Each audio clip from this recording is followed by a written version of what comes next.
এবার যুক্তরাষ্ট্রের সঙ্গে আলোচনা নিষ্ফল করা হুঁশিয়ারি খামেনির। আরো বিস্তারিত জানিয়ে দিব।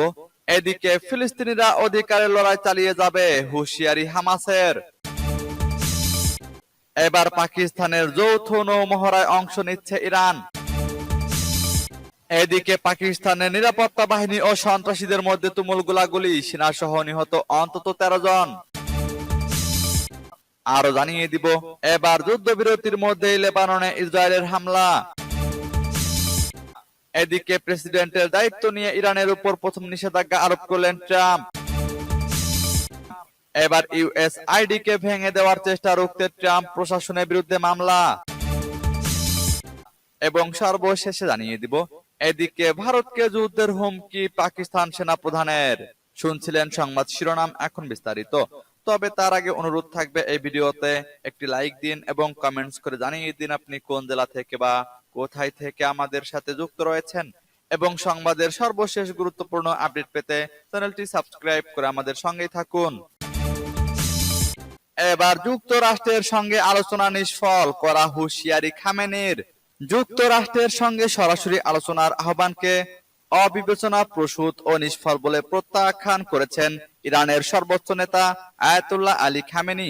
বলেছেন, এই আলোচনা ইরানের সমস্যা সমাধানে কোনো ভূমিকা রাখবে না। পাশাপাশি তিনি ওয়াশিংটনকে হুঁশিয়ারি দিয়ে বলেন, যুক্তরাষ্ট্র যদি ইরানি জাতির নিরাপত্তা লঙ্ঘন করে তাহলে ইরান পাল্টা জবাব দিতে বিন্দুমাত্র দ্বিধা করবে না। শুক্রবার ইরানের বিমান বাহিনী ও বিমান প্রতিরক্ষা বিভাগের কমান্ডারদের সঙ্গে এক বৈঠকে তিনি এ হুঁশিয়ারি দেন। ঐতিহাসিকভাবে 1979 সালের 8 ফেব্রুয়ারি তৎকালীন বিমান বাহিনীর কমান্ডাররা ইমাম খোমেনির সঙ্গে সাক্ষাৎ করে দেশটির বিপ্লবের প্রতি আনুগত্য প্রকাশ করেছিলেন। সেই দিনটি উপলক্ষে এদিন তেহরানে এ বৈঠক অনুষ্ঠিত হয়। বৈঠকের শুরুতে আয়াতুল্লাহ খামেনি যুক্তরাষ্ট্রের সঙ্গে আলোচনাকে ইরানি জাতির স্বার্থের পরিপন্থী অভিহিত করেন। তিনি বলেন, যুক্তরাষ্ট্রের সঙ্গে আলোচনা দেশের সমস্যাগুলোর কোনো সমাধান করবে না। আমাদের এটি সঠিকভাবে বুঝতে হবে। আমাদের মনে করা উচিত নয় যে আমরা যদি ওই সরকারের সঙ্গে আলোচনার টেবিলে বসি তাহলেই বুঝি ওই সব সমস্যার সমাধান হয়ে যাবে। না, যুক্তরাষ্ট্রের সঙ্গে আলোচনা কোনো সমস্যার সমাধান করবে না। এদিকে ফিলিস্তিনিরা অধিকারের লড়াই চালিয়ে যাবে, হুঁশিয়ারি হামাসের। ফিলিস্তিনিরা তাদের অধিকারের জন্য লড়াই চালিয়ে যাবে বলে মন্তব্য করেছেন উপত্যকাটির স্বাধীনতাকামী সংগঠন হামাসের এক মুখপাত্র। কাতার ভিত্তিক সংবাদ মাধ্যম আল জাজিরাকে এক সাক্ষাৎকারে তিনি একথা বলেন। হামাসের মুখপাত্র ওসামা হামদান বলেন, ফিলিস্তিনিরা তাদের অধিকার নিশ্চিত করতে দৃঢ় প্রতিজ্ঞ এবং কয়েক দশক ধরে চলা এই প্রচেষ্টা ছেড়ে দেবে না। তিনি বলেন, যদি আন্তর্জাতিক সম্প্রদায় তাদের কাছে এটি পৌঁছে দেয় তবে ভালো, যদি না হয় তবে তারা প্রতিরোধ চালিয়ে যাবে। তিনি আরো বলেন, 15 মাস ধরে চলা ইসরায়েলি আগ্রাসনের পর এটা স্পষ্ট যে আপনি ফিলিস্তিনি জনগণকে পরাজিত করতে পারবেন না। এই জাতি 75 বছরেরও বেশি সময় ধরে তাদের বৈধ অধিকারের জন্য লড়াই করে আসছে। আমরা হাল ছাড়বো না। প্রসঙ্গত 2023 সালের 7 অক্টোবর থেকে দীর্ঘ 15 মাস ধরে চলা ইসরায়েলি আগ্রাসনে 61,000-এর বেশি ফিলিস্তিনি নিহত হয়েছেন। নিহতদের বেশিরভাগই নারী ও শিশু। আর দীর্ঘ এ সময়ে আহতের সংখ্যা ছাড়িয়েছে 1 লাখেরও বেশি। আন্তর্জাতিক অপরাধ আদালত গত বছরের নভেম্বরে গাজায় যুদ্ধ অপরাধ এবং মানবতা বিরোধী অপরাধের জন্য ইসরায়েলি প্রধানমন্ত্রী বেনিয়ামিন নেতানিয়াহু এবং তার সাবেক প্রতিরক্ষা মন্ত্রী ইয়োব গ্যালান্টের বিরুদ্ধে গ্রেপ্তারি পরোয়ানা জারি করেছে। এবার পাকিস্তানের যৌথ নৌমহড়ায় অংশ নিচ্ছে ইরান। পাকিস্তানের সঙ্গে যৌথ মহড়ায় অংশ নিচ্ছে ইরান।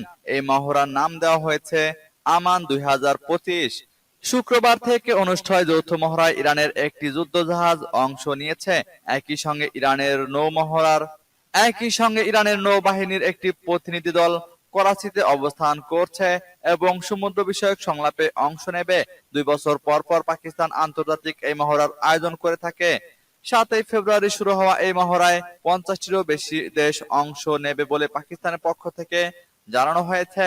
পাকিস্তানের নৌবাহিনী বলেছে, 2023 সালের মহড়ায় 50টি দেশ অংশগ্রহণ করেছিল, আর এবার এর চেয়েও বেশি দেশ অংশ নিতে যাচ্ছে।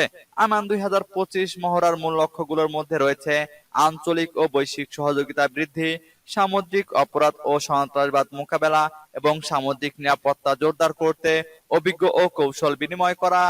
সূত্র তাসনিম নিউজের। এদিকে পাকিস্তানের নিরাপত্তা বাহিনী ও সন্ত্রাসীদের মধ্যে তুমুল গোলাগুলি, সেনা সহ নিহত অন্তত 13 জন। পাকিস্তানের খাইবার পাখতুনখোয়ার উত্তর ওয়ারিস্তানে জেলায় দেশটির নিরাপত্তা বাহিনীর সঙ্গে সন্ত্রাসীদের তুমুল গোলাগুলি হয়েছে। এতে একজন সেনা ও 12 জন সন্ত্রাসী নিহত হয়েছে। পাকিস্তানের মিডিয়া উইং বৃহস্পতিবার এই তথ্য জানিয়েছে। খবর জিও নিউজের। পাকিস্তানের আন্তঃবাহিনী জনসংযোগ পরিদপ্তর এক বিবৃতিতে বলেছে, 5 ও 6 ফেব্রুয়ারি উত্তর ওয়ারিস্তানের হাসান খেলের জেনারেল এলাকায় গোয়েন্দা ভিত্তিক অভিযান চালায় নিরাপত্তা বাহিনী। আইএসপিআর বলছে, অভিযানের সময় 12 জন সন্ত্রাসীকে নরকে পাঠানো হয়েছে। এছাড়া তুমুল গোলাগুলিতে ল্যান্স নায়েক মোহাম্মদ ইব্রাহিম নিহত হয়েছেন। অভিযানের সময় অস্ত্র ও গোলাবারুদও উদ্ধার করা হয়েছে। পাকিস্তানের মিডিয়া উইং এর পক্ষ থেকে বলা হয়েছে, সন্ত্রাসীদের নির্মূল করতে অভিযান অব্যাহত রয়েছে। সাম্প্রতিক বছরগুলোতে পাকিস্তানের সন্ত্রাসী হামলার পরিমাণ অনেক বেড়েছে। বিশেষ করে পাকিস্তানের নিরাপত্তা বাহিনীকে লক্ষ্য করে এসব হামলা হচ্ছে।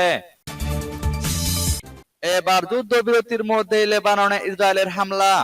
লেবাননের দক্ষিণ ও পূর্ব অঞ্চলের বেশ কয়েকটি এলাকাকে লক্ষ্য করে ধারাবাহিক বিমান হামলা চালিয়েছে ইসরায়েল। বৃহস্পতিবার ইসরায়েল এসব হামলা চালায় বলে দেশটির জাতীয় সংবাদ সংস্থা এক প্রতিবেদনে জানিয়েছে। বার্তা সংস্থা সিনহুয়া এনএন এর বরাতে জানিয়েছে, ইসরায়েলি যুদ্ধ বিমানগুলো স্থানীয় সময় রাত 10টা 35 দিকে পূর্ব লেবাননের পূর্ব অঞ্চলীয় পর্বতমালার উচ্চতায় এবং পূর্ব লেবাননের বালবেক জেলার একটি এলাকায় একাধিক হামলা চালিয়েছে। বিমান হামলার আগে ইসরায়েলি বিমানগুলো পূর্ব লেবাননের হারমেল শহর এবং উত্তর বেকাস শহরের উপর দিয়ে অনেক বেশি ও কম উচ্চতায় উঠছিল। বৈরুত ও এর নিকটবর্তী শহরগুলোতেও ইসরায়েলি যুদ্ধ বিমান দেখা গেছে বলে প্রতিবেদনে উল্লেখ করা হয়েছে। লেবাননের সশস্ত্র গোষ্ঠী হিজবুল্লাহ এবং ইসরায়েলি সামরিক বাহিনীর মধ্যে চলমান যুদ্ধবিরতি চুক্তি সত্ত্বেও এই হামলার ঘটনা ঘটল। যুদ্ধবিরতি 2024 সালের 27 নভেম্বর কার্যকর হয়। এই যুদ্ধবিরতির চুক্তির উদ্দেশ্য ছিল গাজায় যুদ্ধ শুরুর কারণে 1 বছরেরও বেশি সময় ধরে চলা আন্তঃসীমান্ত সংঘর্ষের অবসান ঘটানো। এদিকে প্রেসিডেন্টের দায়িত্ব নিয়ে ইরানের উপর প্রথম নিষেধাজ্ঞা আরোপ করলেন ট্রাম্প। যুক্তরাষ্ট্রের দ্বিতীয় মেয়াদে প্রেসিডেন্ট হিসেবে দায়িত্ব নিয়ে হোয়াইট হাউসে বসার পর ইরানের বিরুদ্ধে প্রথম নিষেধাজ্ঞা আরোপ করলেন ডোনাল্ড ট্রাম্প। ইতোমধ্যে দেশটির উপর তিনি সর্বোচ্চ চাপ তৈরি করার উপরে জোর দিয়েছেন। যুক্তরাষ্ট্রের অর্থ বিভাগ বৃহস্পতিবার নিষেধাজ্ঞা আরোপের ওই ঘোষণা দিয়েছে। অর্থ বিভাগ বলেছে, তেহরানের তেল নেটওয়ার্ক এই নিষেধাজ্ঞার লক্ষ্য। ট্রাম্পের পূর্বসূরি জো বাইডেনের সময় মার্কিন নিষেধাজ্ঞার কবলে থাকা কোম্পানিগুলোর সঙ্গে সংশ্লিষ্ট বিভিন্ন প্রতিষ্ঠান, জাহাজ ও ব্যক্তিবিশেষ নতুন আরোপিত এই শাস্তিমূলক ব্যবস্থার আওতায় পড়বে। ইরানের উপর আগে থেকে আরোপিত নিষেধাজ্ঞা সমূহ কার্যকর করতে নিয়মিতভাবে এরকম পদক্ষেপ নিয়ে থাকে যুক্তরাষ্ট্র। মার্কিন অর্থমন্ত্রী স্কট বেসেন্ট এক বিবৃতিতে দাবি করেন, ইরান সরকার তার তেলের রাজস্ব থেকে সুবিধা আদায় করার উপর মনোযোগ দিয়ে চলেছে, যার লক্ষ্য হলো নিজস্ব পারমাণবিক কর্মসূচির উন্নয়নে তহবিল জোগাড় করা, প্রাণঘাতী ব্যালিস্টিক ক্ষেপণাস্ত্র ও মনুষ্যবিহীন আকাশযান তৈরি এবং নিজের আঞ্চলিক সন্ত্রাসী প্রক্সি গোষ্ঠীগুলোকে সমর্থন প্রদান। এবার ইউএসআইডি কে ভেঙে দেওয়ার চেষ্টা রুখতে ট্রাম্প প্রশাসনের বিরুদ্ধে মামলা। যুক্তরাষ্ট্রের সরকারি কর্মীদের বৃহত্তম ইউনিয়ন ও বৈদেশিক সেবা খাতের কর্মীদের এক অ্যাসোসিয়েশনের পক্ষ থেকে প্রেসিডেন্ট ডোনাল্ড ট্রাম্পের প্রশাসনের বিরুদ্ধে মামলা করা হয়েছে। মার্কিন উন্নয়ন সংস্থা ইউএস এজেন্সি ফর ইন্টারন্যাশনাল ডেভেলপমেন্টকে ভেঙে দেওয়ার চেষ্টা রুখতে গতকাল বৃহস্পতিবার ওয়াশিংটন ডিসির ফেডারেল আদালতে মামলাটি করা হয়। মামলার বাদী American Federation of Government Employees ও আমেরিকান ফরেন সার্ভিস অ্যাসোসিয়েশন।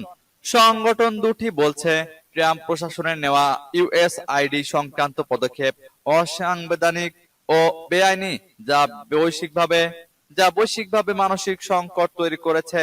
তারা আদালতের হস্তক্ষেপে এ পদক্ষেপ আটকাতে চায়। গত 20 জানুয়ারি দ্বিতীয় মেয়াদে মার্কিন প্রেসিডেন্ট হিসেবে শপথ নেওয়ার পর ডোনাল্ড ট্রাম্প যুক্তরাষ্ট্রের সব বিদেশি সহায়তা সাময়িকভাবে স্থগিত করেছেন।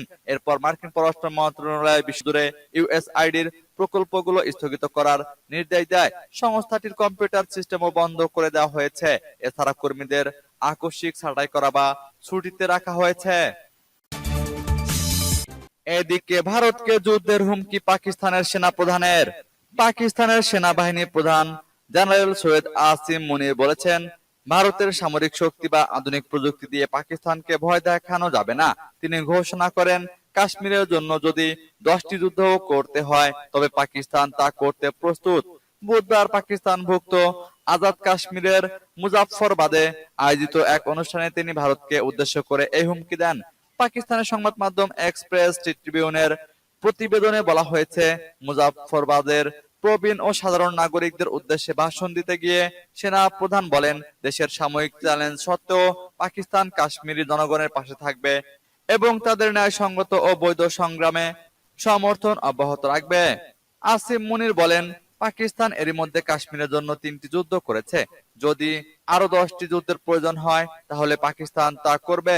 ভারতের সামরিক শক্তি বা আধুনিক প্রযুক্তির কাছে পাকিস্তান ভীত হবে না।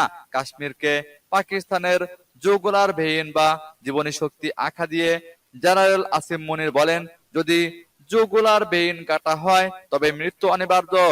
কাশ্মীর আমাদের জীবন, কোনো সন্দেহ নেই একদিন কাশ্মীর স্বাধীন হবে এবং পাকিস্তানের অংশ হবে, এটাই কাশ্মীরি জনগণের ভাগ্য।